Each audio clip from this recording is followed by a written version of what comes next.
Picture this. It's 2025.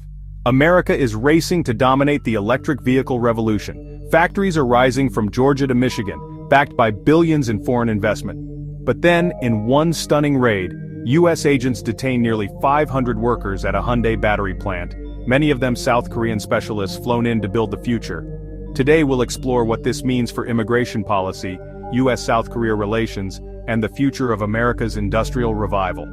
Chapter 1. The Raid That Shook Two Nations. On September 4th, Homeland Security executed its largest single-site workplace raid in history. Nearly 475 workers were detained at a Georgia Hyundai battery plant under construction. Video showed workers shackled in chains, wrists, ankles, and waists, scenes that shocked audiences in both America and South Korea.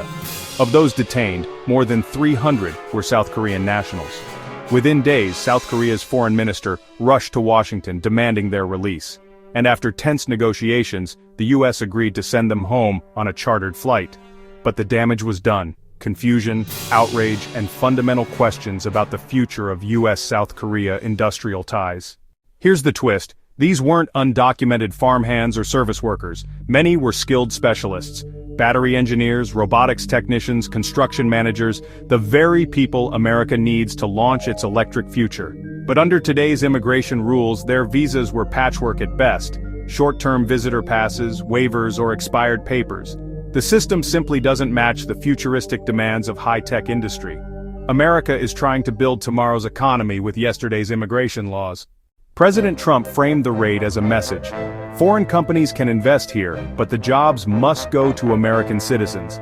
His Homeland Security Secretary Kriti Noem called it a powerful signal to the world. But here's the paradox. The U.S. doesn't yet have enough skilled workers trained in next-gen battery technology. South Korean firms, Hyundai, LG, Samsung, are global leaders. They've been filling that gap with their own experts to jumpstart U.S. plants. Without them, production delays ripple outward, slowing EV rollouts, raising costs, and undermining America's bid to lead the green energy race. In Seoul, the raid landed like an earthquake.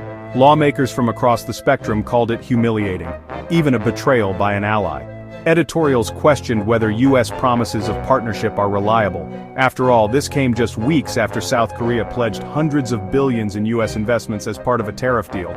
Some politicians went so far as to suggest retaliation, investigating Americans working in South Korea without proper visas. While that's unlikely, the sentiment is clear. South Korean trust in U.S. business stability has been shaken.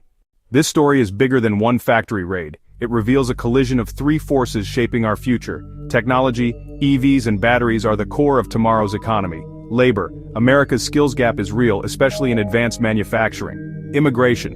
The legal pathways for high-skilled foreign workers are too narrow, outdated, and politically toxic.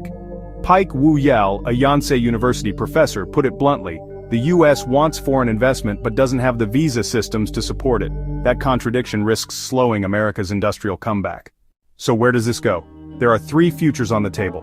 Restrictive future. America doubles down, limiting foreign workers. Investment slows, projects stall, and China or Europe gains ground in EV dominance. Adaptive future. Immigration laws evolve. Special visas for high-tech project specialists emerge, balancing domestic training with international expertise. Hybrid future. Companies turn to automation faster, reducing dependence on both U.S. and foreign human labor, but raising new questions about displaced workers. Which future unfolds will shape not just U.S.-Korea relations, but the entire trajectory of America's industrial revolution. The Hyundai raid was more than an immigration sweep. It was a window into America's struggle to balance nationalism with globalization, protectionism with progress. The EV revolution won't wait. The question is, can U.S. policy evolve fast enough to keep pace with the future it's trying to build? Thanks for watching. If you found this analysis insightful, please like, subscribe, and let us know in the comments. Should America tighten its borders or open new doors for the skilled workers of tomorrow?